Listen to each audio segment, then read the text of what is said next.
कब है गोवर्धन पूजा?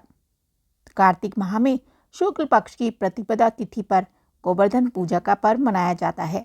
यह पर्व दिवाली के अगले दिन आता है। गोवर्धन पूजा को अन्नकूट के नाम से भी जाना जाता है। इस दिन गोवर्धन पर्वत, भगवान श्री कृष्ण और गौ माता की पूजा की जाती है। इस दिन लोग घर के आंगन में या घर के बाहर गाय के गोबर से गोवर्धन पर्वत की आकृति बनाते हैं और पूजा करते हैं। साथ ही इस दिन भगवान श्री कृष्ण को विभिन्न प्रकार के व्यंजनों का भोग लगाया जाता है। चलिए जानते हैं कि गोवर्धन पूजा की तिथि, शुभ मुहूर्त और महत्व के बारे में। इस साल कार्तिक माह के शुक्ल पक्ष की प्रतिपदा तिथि की शुरुआत 13 नवंबर दिन सोमवार को दोपहर 2:56 से हो रही है। इस तिथि का समापन अगले दिन 14 नवंबर दिन मंगलवार को दोपहर 2:36 पर होगी। उदया तिथि को देखते हुए गोवर्धन पूजा 14 नवंबर मंगलवार को मनाई जाएगी।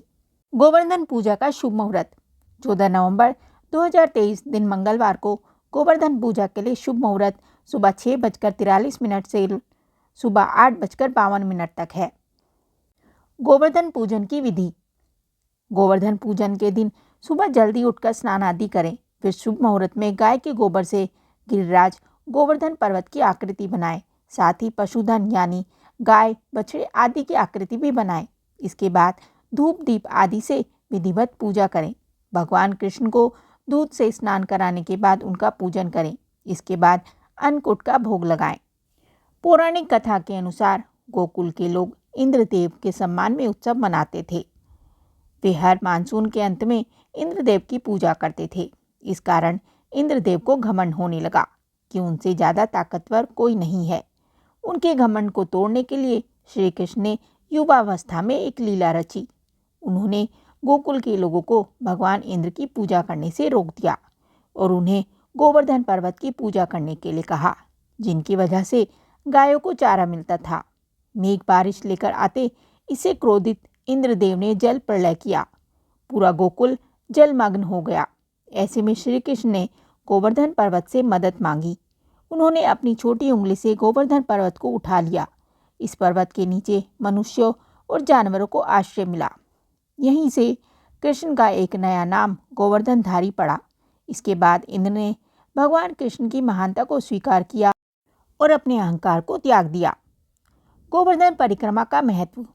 गोवर्धन पहाड़ी या गिरिराज वृंदावन से 22 किलोमीटर की दूरी पर स्थित है।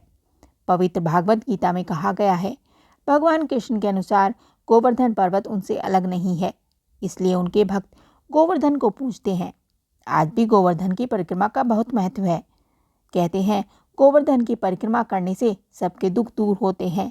हालांकि यह परिक्रमा आसान नहीं है, क्योंकि गोवर्धन की परिक्रमा 7 कोस यानी कि 21 किलोमीटर की है। इसे पूरा करने में लोगों को 10 से 12 घंटे लगते हैं और यह परिक्रमा नंगे पैर पैदल चलकर करनी होती है। इसलिए इसका महत्व और बढ़ जाता है, क्योंकि हर कोई यह परिक्रमा नहीं कर सकता।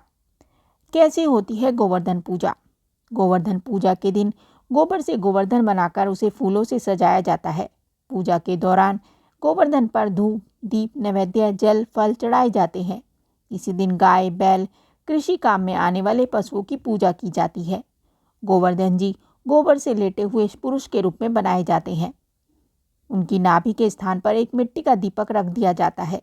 इस दीपक में दूध, दही, गंगाजल, शहद, पतासे पूजा करते समय डाल दिए जाते हैं और बाद में प्रसाद के रूप में बांटा जाता है। पूजा के बाद गोवर्धन जी की 7 परिक्रमाएं लगाते हुए उनकी जय जयकार बोली जाती है। परिक्रमा के वक्त हाथ में लोटे से जल गिराते हुए और जौ बोते हुए परिक्रमा पूरी की जाती है। गोवर्धन गिरी भगवान के रूप में माने जाते हैं और उनकी पूजा घर घर में धन, संतान और गोरस की वृद्धि होती है। गोवर्धन पूजा के दिन भगवान श्री कृष्ण को गेहूं, चावल, बेसन से बनी सब्जी और पत्तेदार सब्जियों का भोग लगाया जाता है। आप सभी को कथा सागर चैनल की ओर से गोवर्धन पूजा की हार्दिक शुभकामनाएं। आपको ये जानकारी कैसी लगी हमें कमेंट करके जरूर बताएं। साथ ही वीडियो को लाइक करें, चैनल को सब्सक्राइब करें। धन्यवाद।